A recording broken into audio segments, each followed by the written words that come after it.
So welcome everybody to the second hour of Mind Shifters Radio. And today is Wednesday, February the 7th, 2024. And our call-in number is 563-999-3581 and press 1, and that puts you into queue to talk to us. And we would love to hear your comments and questions because that makes this your show. And we'll give Michael a moment to dial in. We actually had some questions come in yesterday, but it was a little late to answer them in the chat. They came in through the chat room. And so I printed them out, and I'm trying to turn Podbeam on at the same time. Okay. So we welcome you to the show. And when Michael gets on, he's going to address those questions. And then you who are listening, if you have questions, then press 1. Welcome Julia in the chat room. And we will do day number 18, talking about the Enlightenment and Aramaicisms. So time is flying by. And we've got lots of more material to cover than what we've already covered. And so stay with us. And if you're out there on Podbean, you can ask questions there in the chat room. And, of course, if you're in the chat room here on Blog Talk, you can ask your questions. In both places, I will read them to Michael, and he will address them. And if you're on the switchboard, press 1. So we hope you're having a good day on this Wednesday. It's absolutely beautiful here. Michael has actually been out in the garden and doing getting things ready for spring. We're still mulching up leaves and stuff and putting it on top of the gardens. And hello, Yinka, welcome. And so getting ready. Before too long, we'll be planting.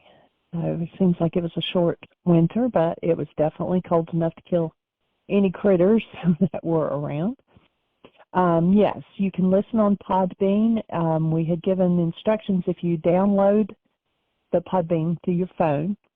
It doesn't require you calling in or anything, and it will actually, if you click that you're following us on Podbean, and it will show both the Blog Talk station of Mind Shifters Radio, and that's a picture of Michael and myself, and then it will show a glowing heart, like what's on the app, and that's the Podbean app, and it will let you know, if you click that you're following us, it will let you know when we go live anytime.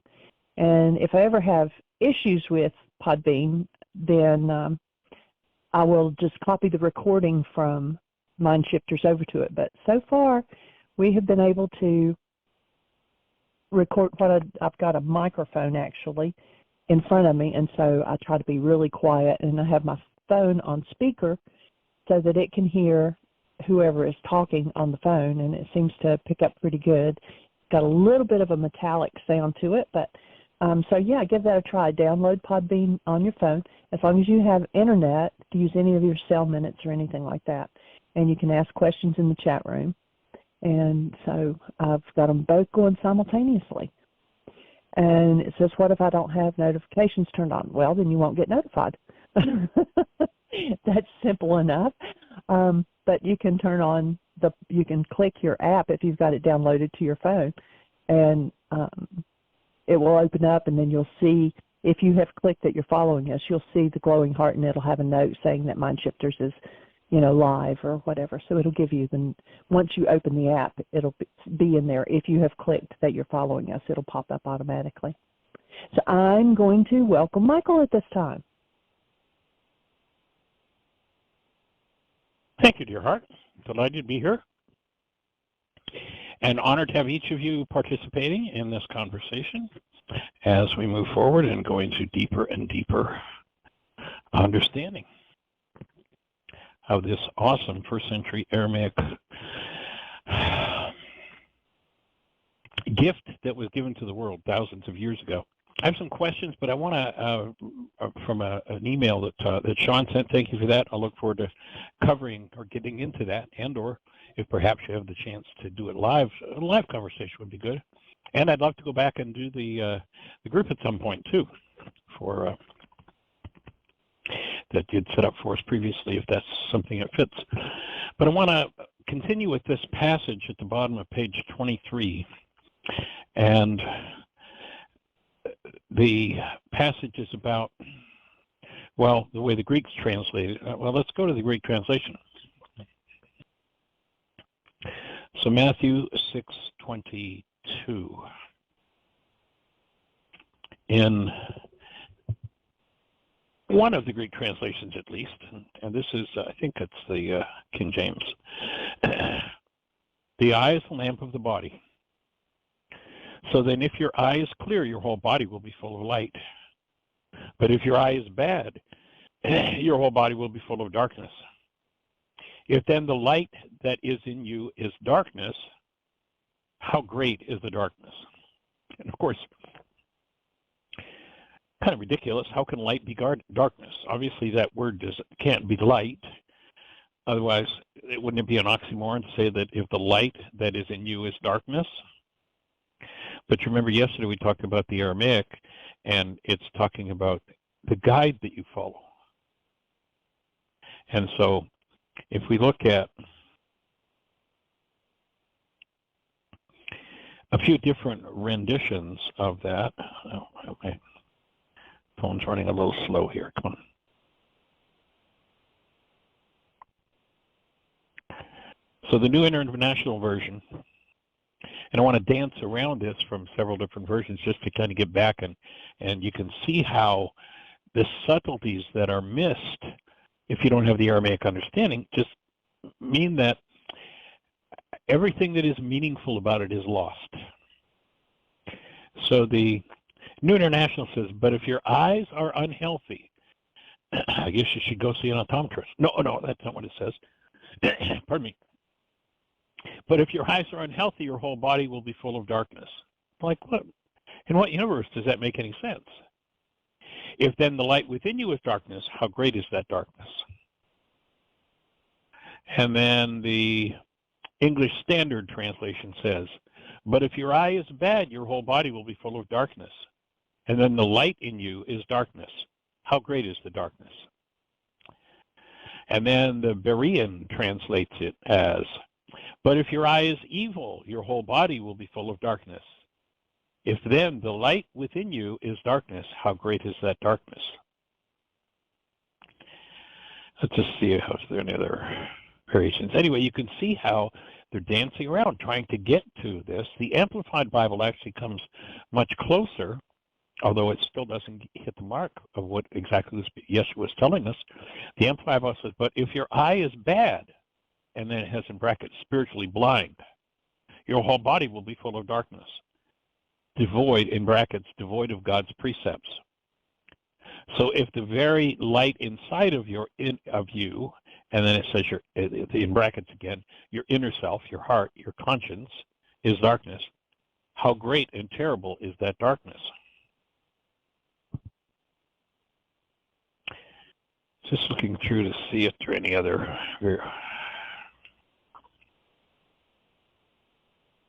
That pretty much covers it in terms of each of these, trying to take a shot out of the Greek and make sense of it.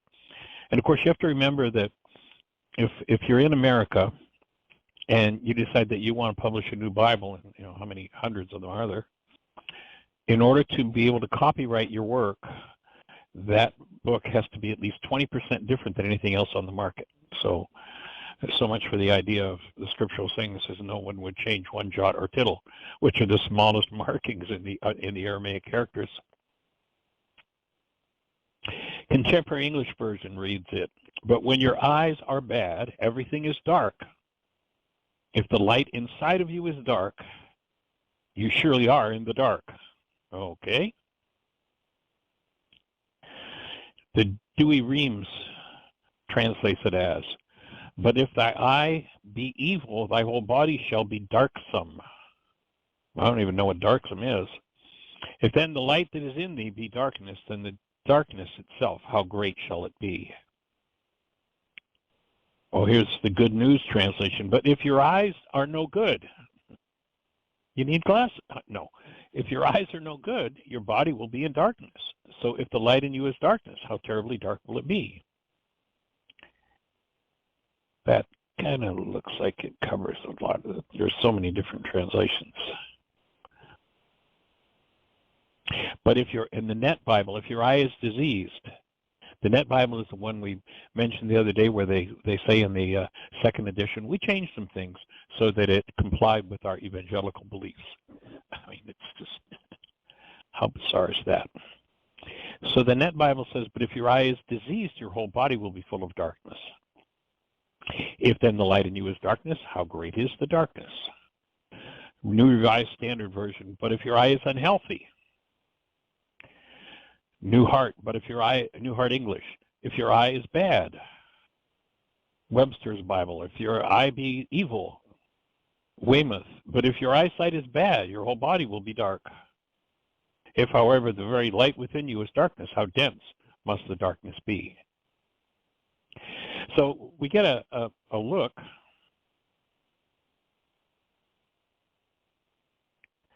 I'm just looking at one other translation here. You can see what they're dancing around, what they're trying to achieve, and the whole context of that, talking about there is, for where your treasure is, that the passage before in 6:21 says, for where your treasure is, there your heart will also be. In other words, your attention, your investment in life will be where your treasure is. And then he talks about the things that people treasure, the source of the things that people treasure. One of them is, according to this, the Greek, it's got to do with your eyes, nothing whatsoever to do with your eyes. Well, in a sense, we'll look at that. And then it follows up and says, no one can serve two masters, for either he will hate one and love the other, or he will be devoted to one and despise the other. You cannot serve God and mammon. So then let's go back to this passage as it's rendered from the Aramaic. Instead of the eye, what it's saying is the light of earthly life is perception. So remember, we said over and over again, the world believes that what painted on the inside of their eyeballs, the world they think they see outside of them, is a product of what's firing in their brain. And it's a reflection of what's held in carbon-based memory, remembering that carbon-based memory. If we took your so-called body into a chemist shop and said, tell me what elements are here, tell me what kind of atoms are here, they'd tell you that the base element is carbon. And of course, if you look at a carbon atom, what's the number of carbon? 666. Anybody familiar with that number? 666. What does it mean? It means stuck in the past. So there are two minds available. There's the mind of man, which in Aramaic, Yeshua, there's all kinds of stuff about this creature called Satan, but Yeshua gives you his concept in the passage where he's talking to Peter before he heals the high priest servant. Remember, Peter is trying to stop the whole scenario that Yeshua set up from taking place. And, you know, he turns to Yeshua and he kind of like, oh, we're going to stop this. And Yeshua turns to Peter, actually literally calls Peter Satan. Now, if you knew the Aramaic culture, a man whose prized student was Peter, he would never call him anything to do with that creature with the red suit, the tail, and the pitchfork. That would just be like such an outrageous offense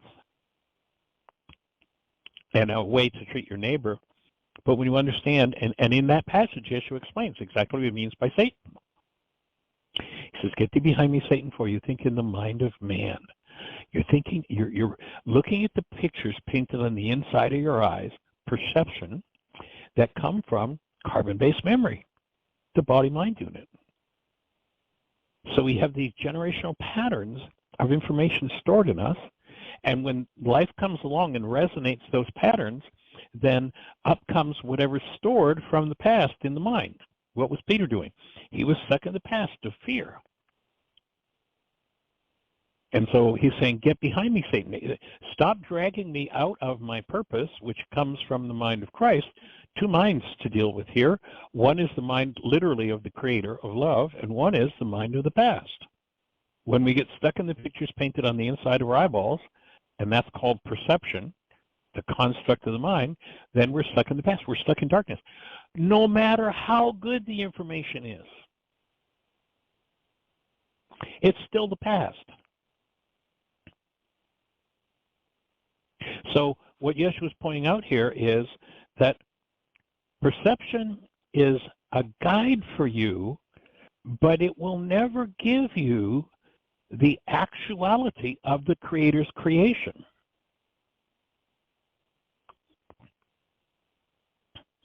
So the light of your earthly life is perception. Therefore, if your perception is without fault, what would that mean?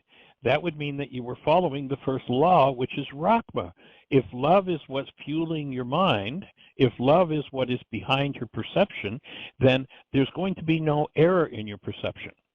You'll never get the truth from perception. You'll never get a present moment from perception. You can correct your mind so that your mind always gives you accurate information about the present moment, but it can't be the present moment because what's painted on the inside of your eyeballs is always from the past. But it is a light, it is a guide, if it's fueled by love. So back again to the Aramaic, if your perception is unfit, in other words, if there's hostility or fear, if your perception is not based in Rakhma, if you are not following the first law, and remember, when they asked Yeshua, well, what's most important in all this law you're teaching us about? What's most important in the way it works? The word law not meaning the rule of a superior, but the way it works. And he says, not love your neighbor, not love God as yourself.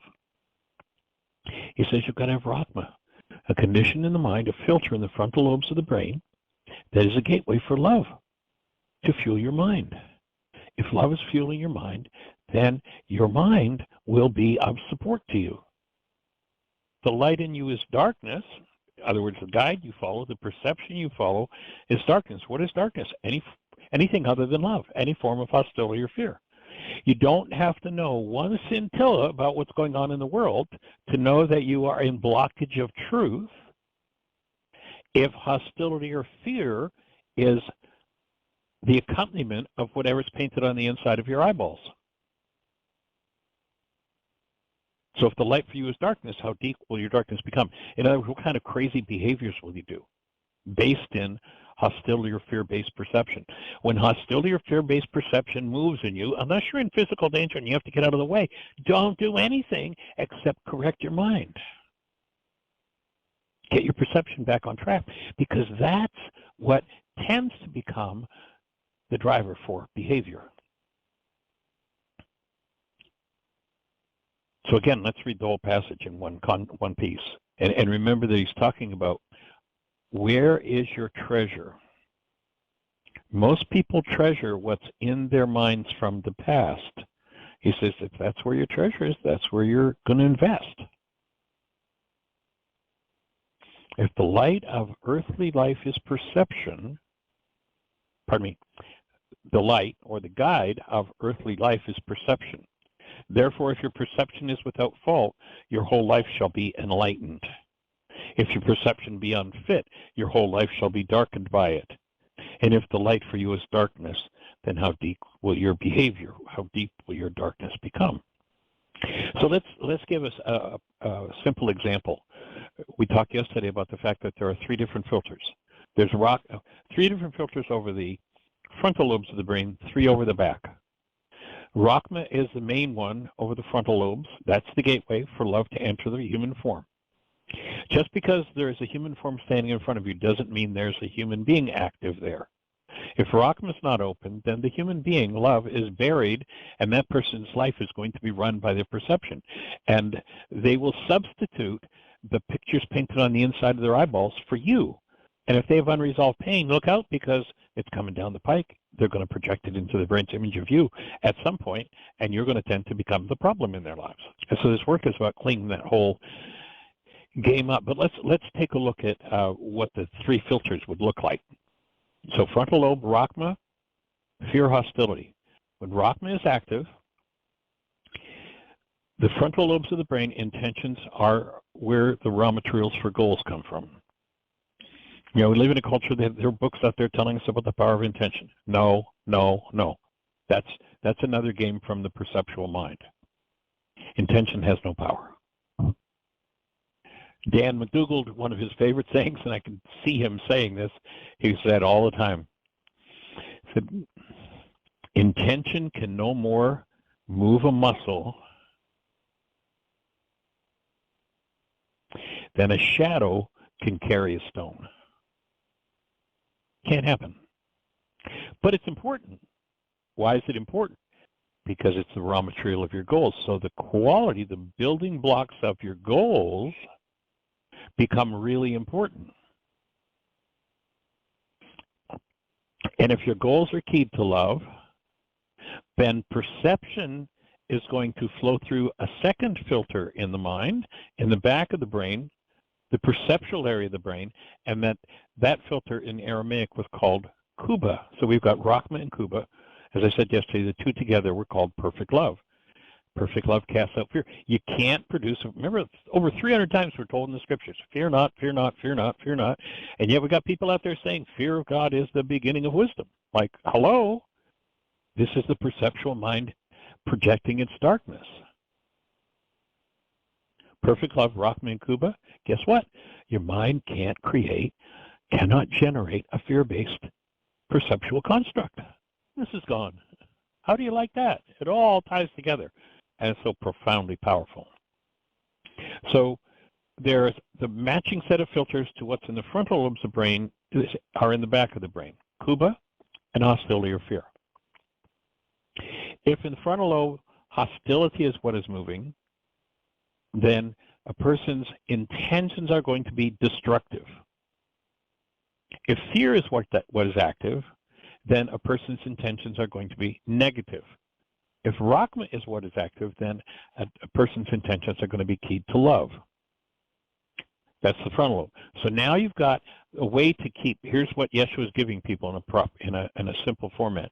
He's giving you a way to make sure that all of the building blocks of your goals, which will ultimately lead to your behavior, which produces your life, will be keyed to love if you follow the first law. Here's how life works. That's the meaning of the word law in Aramaic.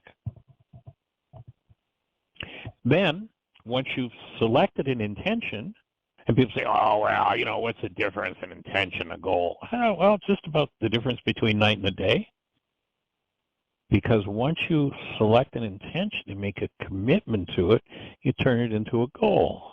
Now you've got this very thing that drives perception, the light for your earthly life. Goals are really important. Intentions as raw material are really important. This guy's giving a formula for exactly how to keep the human mind on track with its human life. I mean, this is, you know, to find me this in psychology somewhere today. Good luck. Find me it somewhere other than in the understanding of the Aramaic words of Yeshua.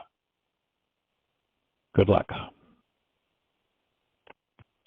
So once the building blocks are based in love and you set a goal, then Kuba becomes the active filter for what gets painted on the inside of your eyeballs.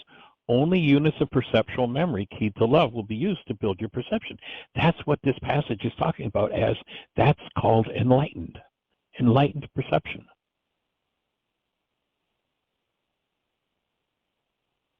Therefore, if your perception is without fault, your whole life shall be enlightened. It all starts there.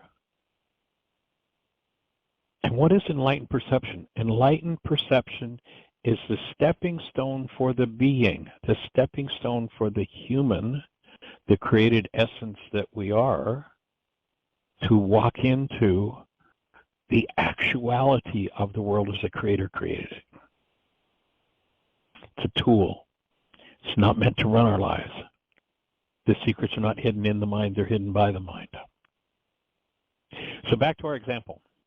We've all known the person, let's say the lady who was in a relationship and she's being horribly abused. You talk to her over and over and over again and she lives in terror and trauma.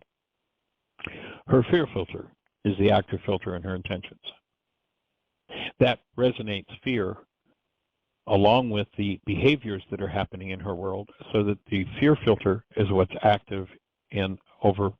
Now, the only quality of perceptual construct her mind can produce when fear is the active filter is perceptual constructs, pictures painted on the inside of her eyeballs that are threatening to her. So whatever her object of attention is, or his or anybody, I mean, you think about it. We've all heard about the 6'6", 280-pound guy that shook his precious little infant to death. Cancel the thought. How does that happen? The 280-pound, muscle-bound monster of a guy who could take anybody in the world looks at his child through fear, and he is threatened, and he acts, behaves, his earthly life expresses his reaction to threat. So everywhere she looks, she sees threat. Even when you call her and try to offer her support, what does she do? But you spend time with her. You gain trust. That's one of the first steps, because in trust, one can start to shift out of the fear and hostility filters and start to shift into love. You will be perceived differently if you're talking to this woman when she's functioning with love active in her mind than when she's functioning with fear active in her mind. So you talk and you support her, and you give her the encouragement and the confidence that she can get out of that situation where she's being so badly abused. And she does. And she's got all the stories of all the horrors that happened. And then, you got her to a shelter and she's safe. 3 months later, when the fear, the resonance of the fear in her mind had died away, did she say to you? Now she's back in darkened perception. There is no truth in her perception. What does she say? Oh, I want to go back. I love him. She cannot remember all of the threat. Well, she can kind of remember it, but it doesn't mean anything perceptually until the fear filter is active. So her behavior changes. In that fear state, she can't do anything about anything but getting the hell out of Dodge. 3 months later, she can't think about anything about getting back there because she's in love. And she goes back. Doesn't take very long, and she remembers, because the fear filter is active, she remembers why she had to get out. All of a sudden, her mind's producing perceptual constructs based in threat again, rather than those keyed to love. And then one day you were talking to her, and she became so enraged. What just happened? Her hostility filter went into activity. Now, I don't care if she's only 5'2" and he's 6'6" and 280 pounds. When that hostility filter is active in her, her mind cannot produce any awareness of a threat from him. Unless her mind shifts back to fear, all the threats offered mean nothing, and she'll tear him apart in that hostility filter.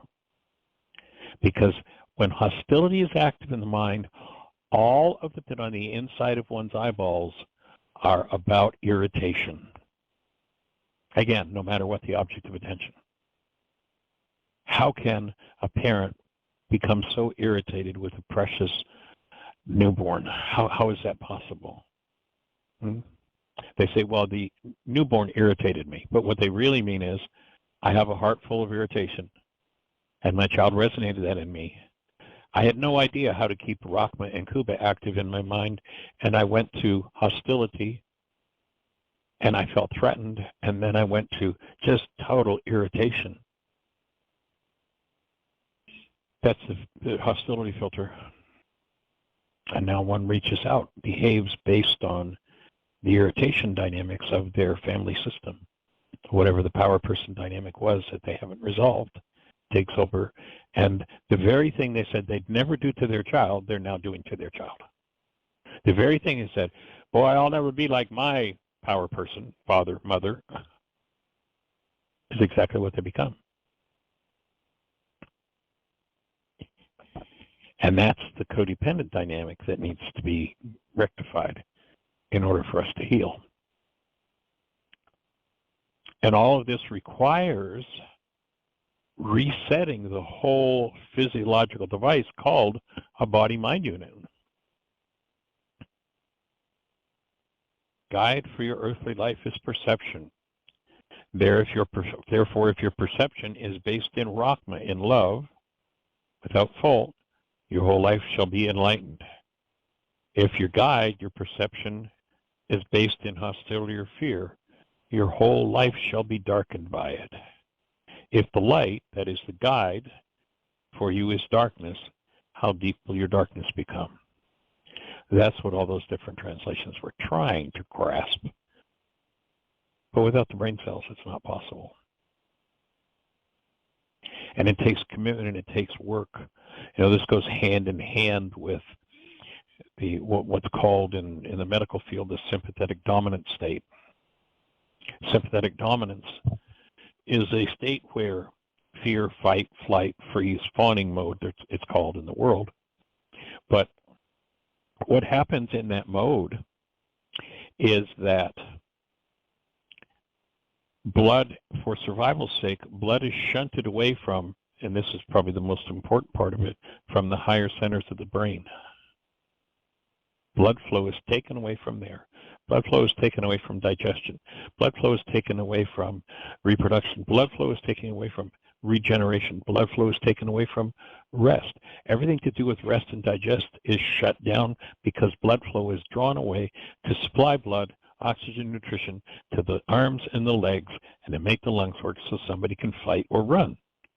Called sympathetic dominance. A lot of people hear about this work and they're in sympathetic dominance and they start to move. And one of the things that has to happen in order for you to get your life back on track and get these higher centers operating in the perceptual mind is you've got to get blood flow to that part of the brain.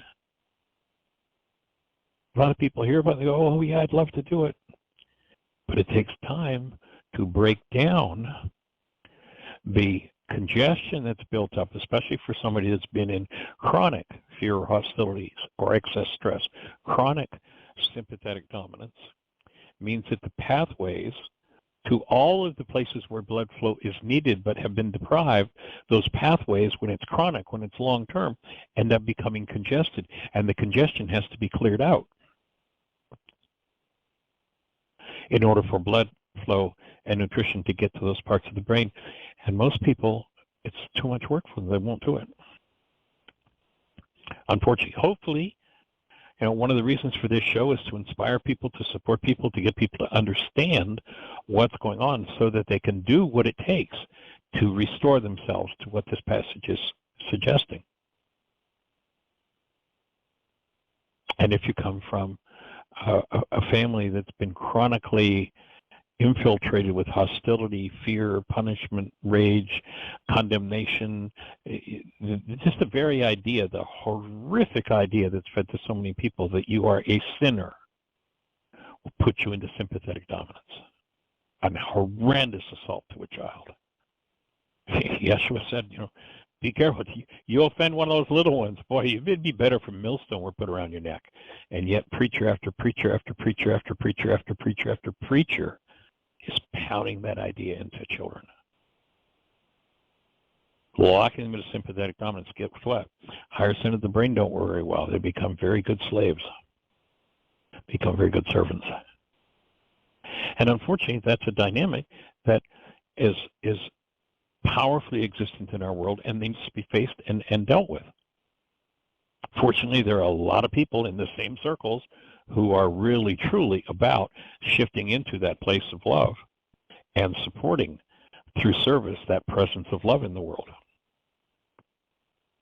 But all of this ties together. You know, one of the reasons why we use and suggest that people get the device called the avicin is what the avicin does is by warming the blood, increasing microcirculation, it gets that blood flow to the higher centers of the brain. It gets the congestion in the microcirculatory system. You know, a capillary, which is the only thing that gets blood and oxygen nutrition to a cell, is somewhere between, their sizes are approximately from 1/10 to 100th the thickness of a hair. If that gets congested, it's pretty tough to get something to flow through there.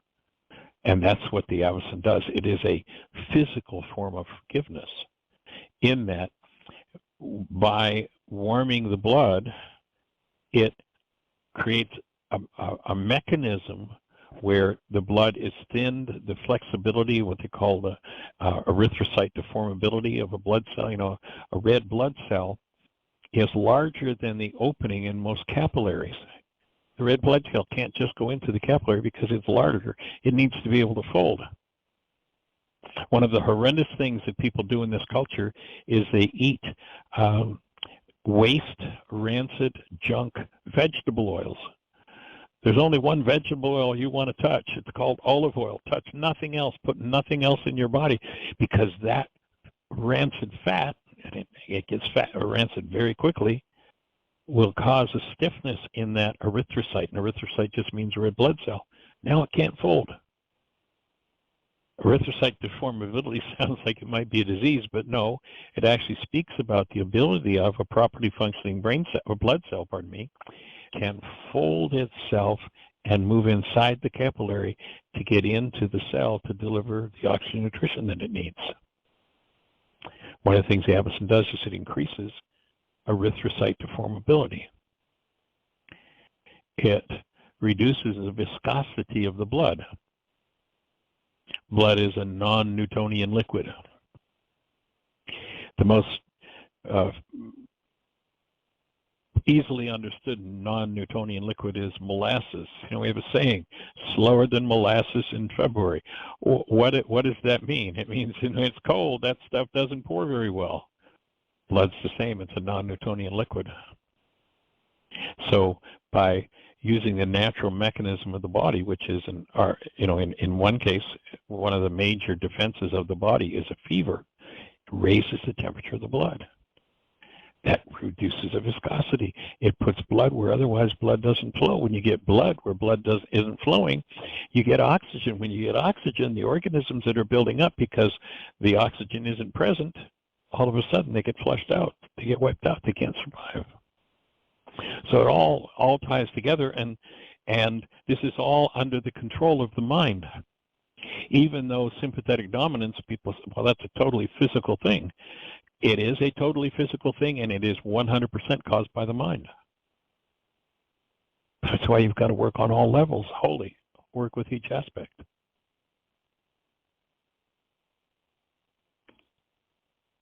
So I hope that fits for that passage. It's such an important one. And, to me, if we knew nothing else about Yeshua's teachings but that few lines,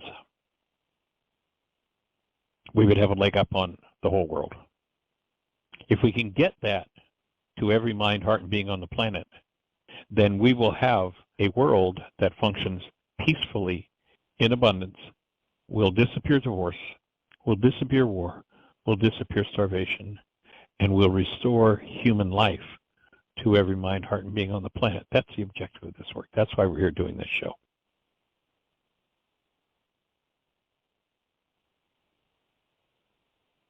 So remember, we've got reality and actuality. Reality is a perceptual construct of the mind. It's a picture painted on the inside of your eyeballs. It is always reflective of the past. It can never contain the present.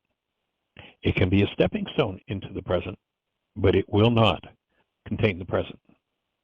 It can contain accurate information about the present, called enlightened. Then it will be a stepping stone into the actuality.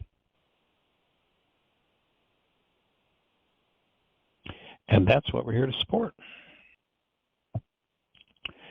So hopefully that stirs a few thoughts and moves some energy for everybody. And if specifically tied to that, if anyone has a question or a thought, put up a hand and let's talk about it. See if we can clarify, or maybe you can help us clarify, understand something we haven't thought of yet. So if you're on one of those stations where we can't see, our calling number is 563-999-3581. If you call that number, you'll be listening to the show directly. And then if you raise your hand, you do that by pushing 1. Jeannie will know you want to have a conversation, and she'll introduce you by your area code. And we will answer your questions if we can. So, Miss Jeannie, do we have anybody on the phone queue with a hand up? Anything happening in the chat room? No, it's all quiet. All is quiet on the Western Front. Okay, cool.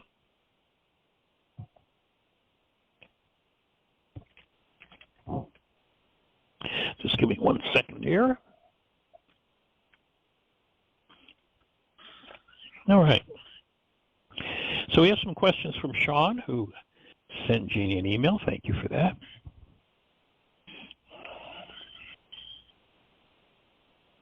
First thought that Sean puts out there is, in quotes, and he breathed the breath of life into them, and says that makes more sense now, that this whole thing, when you go to the Aramaic, and this is, Sean, I'm with you 100%. When you go to the Aramaic, everything that was kind of, like, gee, that didn't, I mean, it says something, but it's something about it doesn't make sense. Everything comes into perspective and view and becomes totally reasonable, logical, rational, sensible. And when you get it from the Aramaic, it's just, it's just so much more functional. So what Sean is saying is that, quote, he breathed the breath of life into them makes more sense. It's not some magical, mystical thing. But breathing through can correct effects of an energy pattern known as statement, if I understand correctly. Yes, again, first of all, when they said the veil of the temple must be rent in twain, the temple is your body-mind unit. They weren't talking about a purple curtain in a church. The veil of the temple must be rent in twain means the barrier between the subconscious and the unconscious must be opened. The barrier is built by holding the breath. That's how we acquire and get stuck in the past about something, by holding the breath. And so restoring the breath, and that's why we do a monthly still point breathing club, because where people have spent lifetimes and generations holding their breath, the restoration of the breath done properly opens that veil and allows, when the space is safe, and the support allows or supports the shifting, moving into the ability to process through whatever is hidden under the veil. And in this work, we define processing as the ability to hold love conscious, active, and present when something less than love comes up. So Satan, again, is the mind of man. It's perception. It's the constructs of the mind, according to Yeshua in the Aramaic. So yes, if there's something painted on the inside of your eyeballs and you utilize your breath properly, then the veil, the barrier that keeps hidden energetic patterns out of view opens, and then whatever is of error in the mind comes forward, and by exposure to the presence of active love, it's dissolved.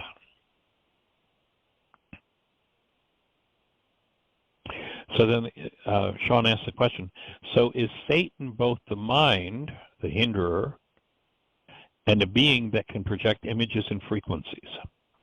Well, I'd take the word being out of that sentence, Sean. Satan is, the definition in Aramaic would be the resistor, one who misleads. So you ask somebody to be responsible for what's going on in their world, and what does the average person do? The average person says, no, no, starts to hold their breath, and then goes on to tell you the story of their perception, the construct of their mind. the darkness that tells them that somebody else is the problem in their lives. Remember when we defined denial. Denial is the act of thinking or speaking as though something outside of you is the cause of what's moving inside of you. So when you say, I'm responsible for what I set up in that situation, you tell me that. If I'm the average person, I'll tell you, you're crazy. You don't know any better. Let me tell you what really happened. All the while I'm holding my breath, I'm in denial.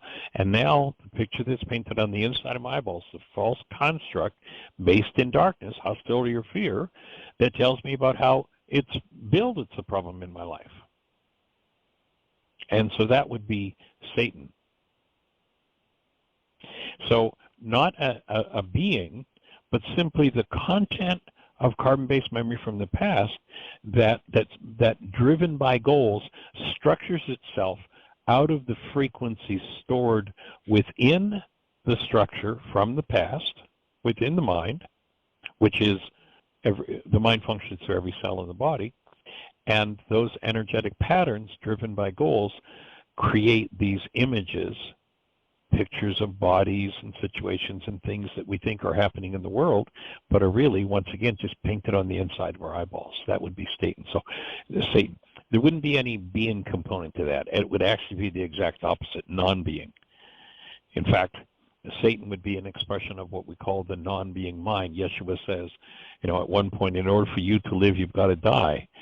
He's not saying put a gun to your head. He's saying there is a self in you that is false, that is based in perception, and is not true. It is part of your past, and that self has to go. So the non-being self would be a component of this resistor, one who misleads. And then Sean goes on to say, it's truly neat knowing the history of the Khabouris. It is. I just feel so blessed that I got to spend so many hours with Dan over the years. I mean, for 15 years we worked together pretty much shoulder to shoulder. He was in Albany, Georgia, and I would make 3 or 4 or 5 trips there every year. And he would come up at least once every summer and teach with me laws of living at Heartland. And it was just such amazing, precious time. When I wasn't there, that was back when you had to pay long-distance charges on your phone. And when we were doing laws of living, we would spend hours every day on the phone going over fine points. And my phone bills back then would be $1,200, $1,300, $1,400, $1,500 a month. That was a pretty intense time. But yes, you're right. That it was very rich time. And then I like this suggestion, especially with AI. You got me thinking here about what we might be able to do with the text. What Sean's suggesting would be able to take the photocopies of the manuscript, transcribe the old Aramaic into digital text, and then run it through to translate using current definitions, taking those first-century definitions. And that might be an interesting project to do with AI. The work that was done on the Khabouris, the project basically ran out of money back in the 70s. And Dan was not about to sell out. There were people who wanted to, I want to invest in this. I want to, like it's a business proposition. And there was just no interest in that. And so you've got me thinking about what we might be able to do by taking some of these high-res images and using AI to maybe continue the translation work. So thank you for that thought.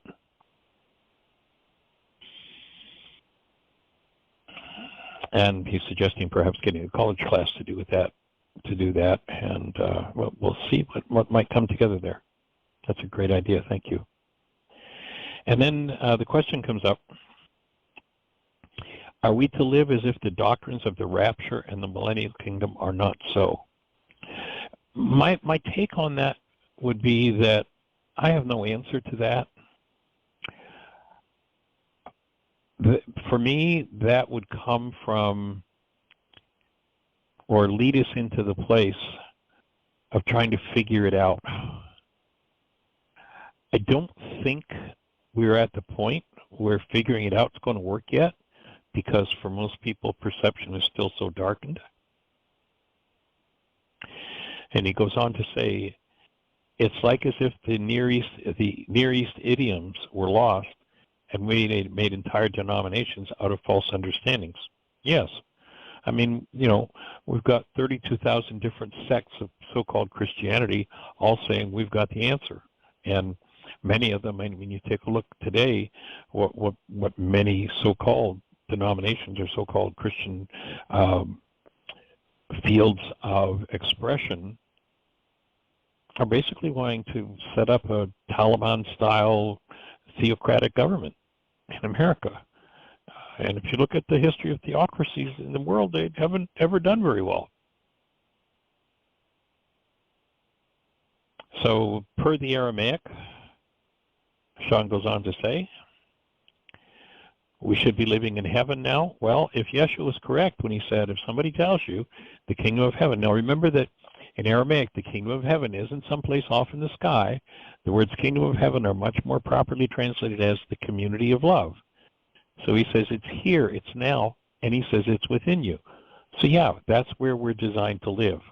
That's what this work is about restoring. And all of the Greek ideas become now another stumbling block to understanding.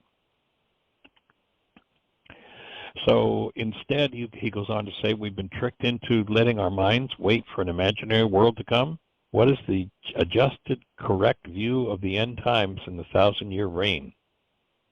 Well, I think that it means that we're going to collapse individually and collectively the constructs of the mind based in hostility or fear, and we're going to get to enter into the present.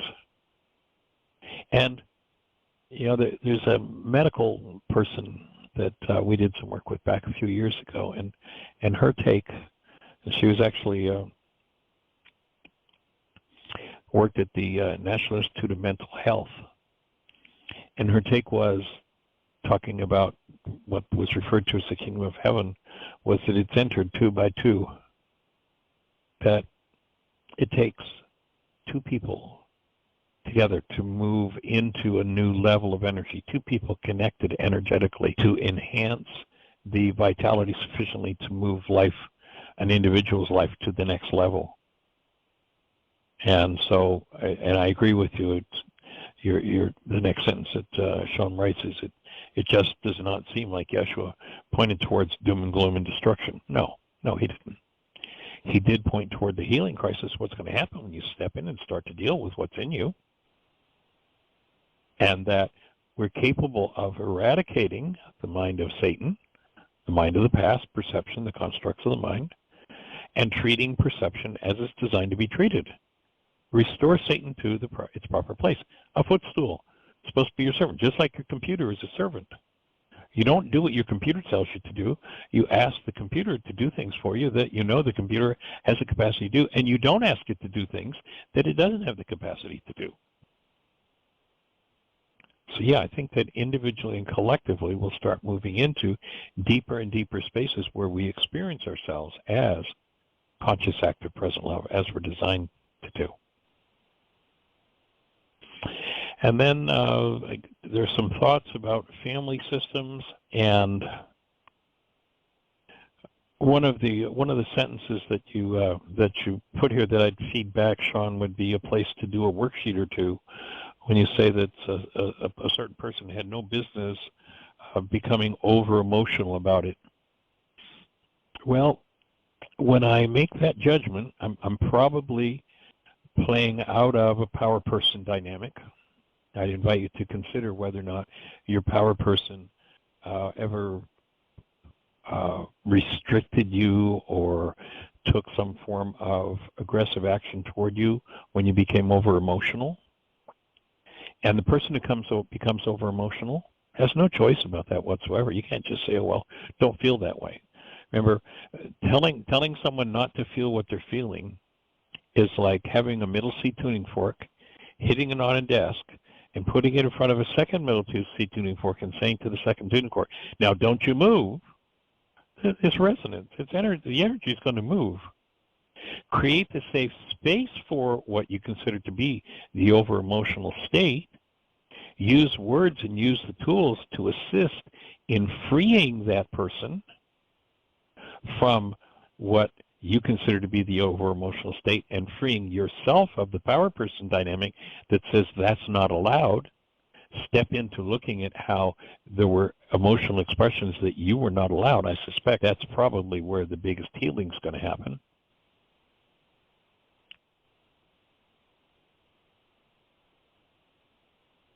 And I'm just reading through the rest of the paragraph.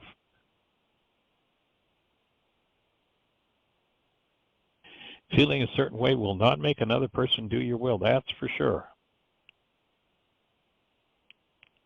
So breathing with you, and I'd say that that's really just a place for some worksheets. I'd dig them out and start doing some work around that particular situation, which, unless you're available and want to push one and speak more directly about it, I'll just let that sort of sit as it is. And that idea, the thought you express of if you cannot tell the truth, well, what that for me would indicate that there's a fear-based filter active, and that's where the belief that you can't tell the truth. And so that would be another worksheet, another place to handle or to utilize the forgiveness process. And then the question, why are women more emotional? Well, I'm not sure that's true. I wouldn't, perhaps we might say more emotionally expressive, but I've seen a lot of really powerfully emotional men. Boy, you look at some of these trauma-based attacks that happen in the world, some pretty crazy, powerful emotion going there. I would say that, when you ask the question around that whole idea, Sean, is there another way to look at it? Yes, and what will lead to the other way to look at it is utilization of the forgiveness process. That's what will collapse the perceptions that are based in, some form of hostility or fear. The next question Sean asked in his email is there a working version of the prison outreach I might look at? I'm not sure exactly what you mean by that, but there is not currently a Laws of Living class being taught in any of the prisons. We are considering setting up and doing an online Zoom intensive of Laws of Living, and it would probably be a 20-week study, I suspect. That's probably what we'll do.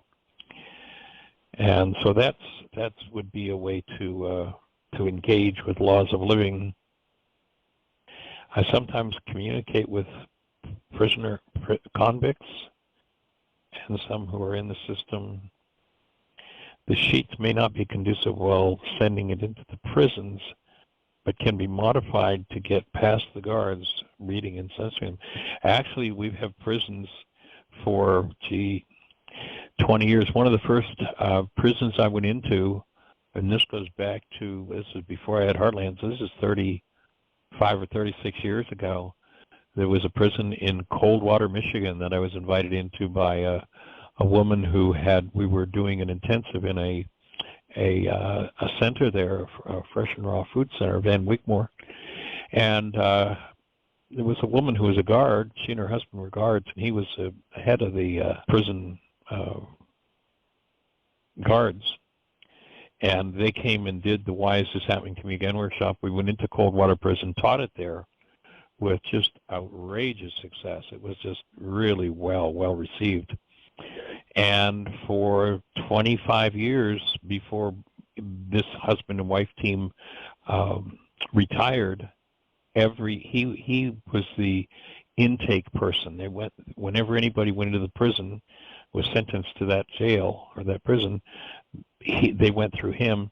He handed every person a copy of the worksheet, explained it to them, told them where the book was in the library, and said, if you want support, my wife and I are here to support you. So, yeah, we can cut recidivism. There's just profound changes to happen there. And at this point, there is not a downloadable version of the first 2 chapters of my unfinished book. But again, you've obviously got the link. You found it resonated. And then a definition of the word heart. The word heart in our modern and updated language would be the unconscious. When it said take care of the heart, for out of it are the issues in life, they're saying take care of what's going on in your unconscious. Another word that would be the equivalent of heart in Aramaic would be desert. They spent 40 years in the desert. That isn't about being in a hot, sandy place, but rather we're in this unconscious condition. And think about, most people are about the age of 40 before they start waking up, scratching their heads and saying, gee, maybe there's something else going on here besides these pictures painted on the inside of my eyeballs. That's being lost in the desert or the unconscious. So I hope that fits. And again, if there's space, Sean, to have a conversation, let's do it. If the group that's working with, I'm not remembering his name, but that we did earlier, wants to meet again, Roy I'd love Masters. to do some of this work with them. With Roy Masters' work, yes. That would be awesome. And we're down to the last few seconds, so I'm just going to say thank you, everybody, for joining.